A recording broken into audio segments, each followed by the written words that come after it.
Nasa kote ang 20 anyos na lalaking sospek sa pagtutulak ng ilegal na droga sa buy-bust operation ng pulisya kamakailan lang sa Barangay New Lower Bicutan, Taguig City.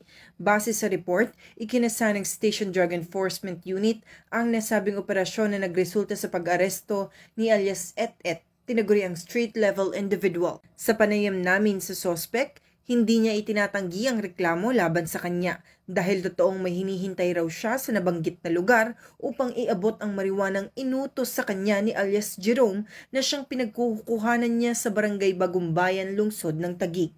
Giit pa niya na nagawa niya lang umano ito dahil nahihirapan siyang makahanap ng trabaho dahil sa kanyang tato. Inamin ko. Inaamin mo yun? Nakuha nila yun sa'yo? Kaya po inatingnan po nila yun. Jerome po yung pangalan. Po yung nagbibigay po sa akin.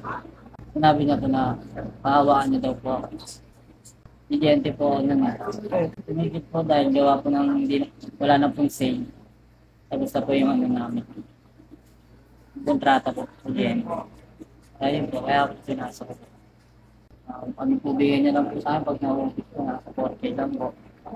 Yung wala po spirit sa ganito wala pag-sisi na po. Nasabat kay alias Et ang 11 pirasong pakete na naglalaman ng mga pinatuyong dahon o marijuana. May bigat itong 705.5 grams at may kabuuang halaga na 84,660 pesos. Nakumpiska rin ang eco bag at buy-bust money.